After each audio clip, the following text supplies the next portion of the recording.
আসসালামু আলাইকুম সবাইকে। সবাই কেমন আছেন? আশা করি সবাই আল্লাহর রহমতে ভালো আছেন। আমিও আলহামদুলিল্লাহ আল্লাহর রহমতে ভালো আছি। প্রতিদিনের মতো আপনাদের মাঝে একটা ডেইলি ব্লগ নিয়ে চলে আসলাম। আজকের ভিডিওটি আপনাদের সাথে একটু মিক্স ভিডিও শেয়ার করব। তো যেহেতু বাজারগুলো আরও আগেই করা হয়েছিল কিন্তু ভিডিও শেয়ার করা হয়নি। আর আমার যেহেতু ডেইলি ব্লগ, আমার দৈনন্দিন কাজকর্ম সব কিছুই আপনাদের সাথে একটু একটু শেয়ার করি। তো এই জন্য এগুলোও শেয়ার করি। তো ভালো লাগার সব কিছুই একটু একটু করে আপনাদের সাথে শেয়ার করতে ভালো লাগে। তো কিছু প্রয়োজনীয় জিনিস কেনাকাটা হয়েছে, আর বাংলাদেশি ফল কেনা হয়েছে। তো এখানে লটকন এনেছে আর আম এনেছে। এগুলো বাংলাদেশ থেকে নাকি এসেছে। আর এই বাংলাদেশে থেকে লটকন, আম, লিচু সব ফলই খাওয়া হয়েছে আসার মধ্যে। তো সাথে সিমও নিয়ে এসেছে, কারণ আমাদের এখানে সিমের সিজন এখন। তো আমাকে অনেকে মাঝে মাঝে কমেন্ট করে জিজ্ঞেস করে যে এখন কি সিমের সময় কিনা। হ্যাঁ, আমাদের এখানে এখন গরম যেহেতু, এখন এই সিমগুলো এক এক দেশ থেকে এখানে আসে অনেক বেশি। আর এখনই এই সিমগুলো খেতে অনেক বেশি মজা হয়।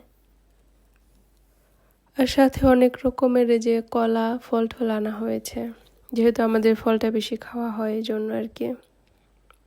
আর এখানে ফ্রোজেন মাছ, এটা শিং মাছ এনেছে। আর এটা একটা রুই মাছ এনেছে। আর রুই মাছ আমার ভীষণ ভালো লাগে, এই জন্য রুই মাছ আনা হয়েছে। আর কি আমাদের প্রতি দেখা যায় মাসে একটা করে রুই মাছ আনা হয়। যখন শেষ হয় আর কি তখনই আনা হয়, আল্লাহ এটা যতদিনই হোক না কেন। তো এখানে একটা রুই মাছ, এটা একদম দোকান থেকে কেটে এনেছে, কারণ বড় মাছ তার বাসায় কাটা সম্ভব না, ওনারা দোকান থেকে কেটেই দেয়।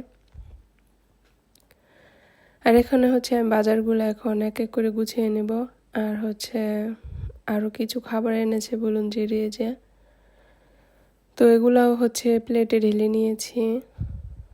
আর এখন যেহেতু লটকন এনেছে, আর লটকন যেহেতু একটু টক খাবার, দেখলে কিন্তু জিভে জল চলে আসে, তাই আমি আগেই লটকনের প্যাকেটটা কেটে নিলাম।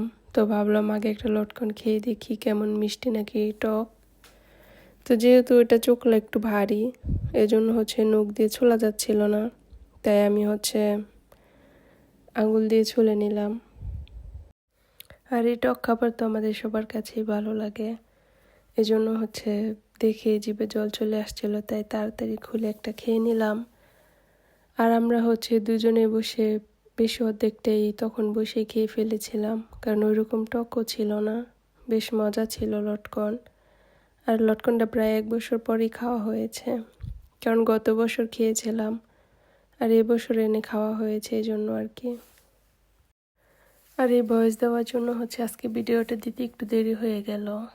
তো গতকালকে অনেকেই বলেছেন যে অনেক জায়গা থেকে মিউজিক দিতে, আসলে আমি সব জায়গা থেকেই ট্রাই করি, সব জায়গা থেকেই দেওয়া হয়, এটা আমি জানি, কিন্তু কিছু কিছু যেগুলো দেখি যে কপিরাইট নেই ওগুলোই বেছে দেই, কিন্তু তারপরও কেন জানি মাঝে মাঝে চলে আসে। তো আমি যেহেতু আগে ভিডিও আপলোড করে রেখে দেই আর কি, যদি কপিরাইট চলে আসে তখন ওটা ওইখান থেকে ডিলিট করে ফেলি। আর এই জন্য ভিডিও আমি সাথে সাথে আর কি ছাড়ার পরে আর কপিরাইটটা ওটা আর কি আমি পাই না, যেহেতু শুরু থেকেই আপলোড করলেই কিন্তু কপিরাইট আসার হলে তখনই চলে আসে, এই জন্য প্রথমে আর কি ভিডিও এমনিতেই রেখে দেই, দেখি যে কোনো কিছু সমস্যা আছে কিনা, যদি থাকে ওখান থেকে আমি ডিলিট করে ফেলি। আর এখন যেহেতু ফলগুলো আনা হয়েছে তাই ভাবলাম যে আমটাও কেটে নেই।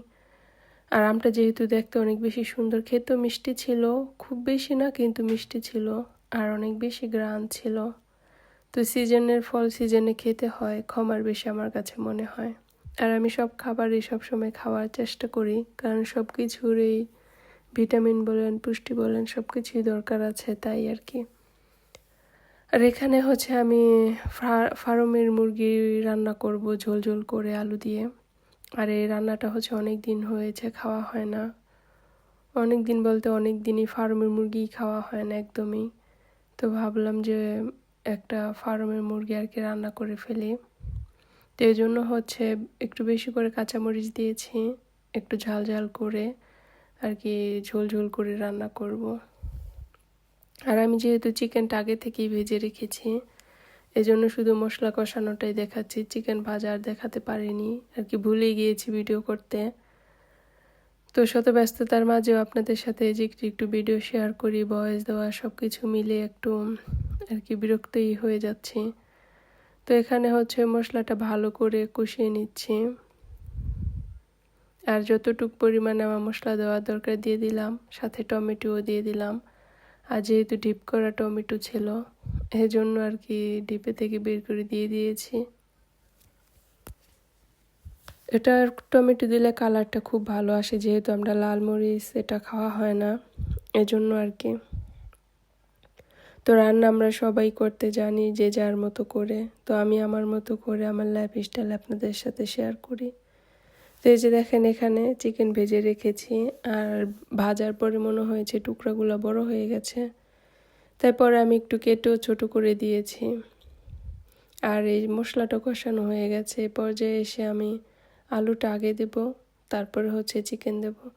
কারণ আলুটা আগে দিলে হয় কি, একটু কষায় নিলে হয় কি মাংসটা আর খুলে যাবে না।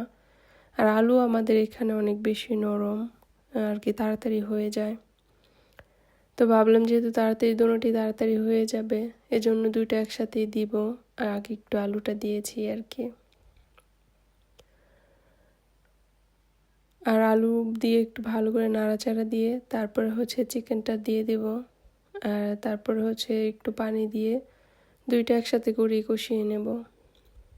তো এ পর্যায়ে এসে আমি চিকেনটাও দিয়ে দিয়েছি, আর এখন চিকেন আলু দুইটা একসাথে করে আমি মিক্স করে নেব।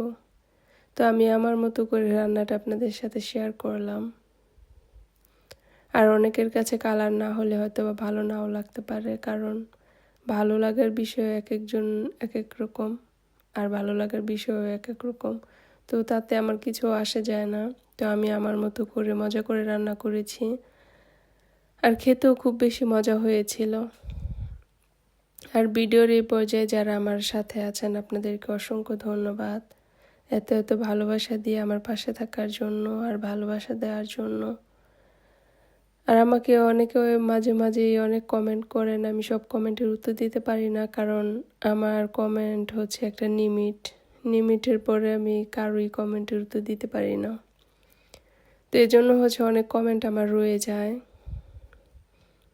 আর যারা নতুন নতুন সাবস্ক্রাইব করে পাশে আছেন জানি, তারা এই পর্যন্ত নেই আমার পুরান ভিউয়ার্সরা।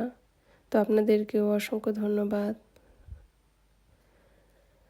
আর এই পর্যায়ে হচ্ছে চিকেনে আমি ঝোল একটু দিয়ে কষিয়ে নেব, আর কষানোটা ভালো করে হয়ে গেলে তারপর আমি 1 গ্লাস পানি দিয়ে দেব। আর এটাই ঝোলটা থাকবে, আর এই ঝোল দিয়ে রুটি খেতে কিন্তু বেশ মজা হয়। তো রুটি দিয়ে খাওয়ার জন্যই হচ্ছে ঝোল ঝোল করে চিকেনটা রান্না করা হয়েছে। যদিও আমার হাজব্যান্ড ওইরকম করে পছন্দ করে না, সে ওইরকম খাবে না আমি জানি, কিন্তু তারপর আর কি রান্না করা। তো এখন যেহেতু উটটানি চলে এসেছে, ভালো করে জাল পেয়ে গেছে, আর আমি এখন হচ্ছে একটু ভাজা জিরের গুঁড়ো দিয়ে দিলাম। আর আমাদের সব তরকারি শেষেই হচ্ছে আমি ভাজা জিরের গুঁড়োটা দিই, ঘ্রাণটা খুব ভালো আসে। তো আমার আজকের ভিডিওটি এ পর্যন্তই। আমার পাশে থাকার জন্য অসংখ্য ধন্যবাদ। আল্লাহ হাফেজ।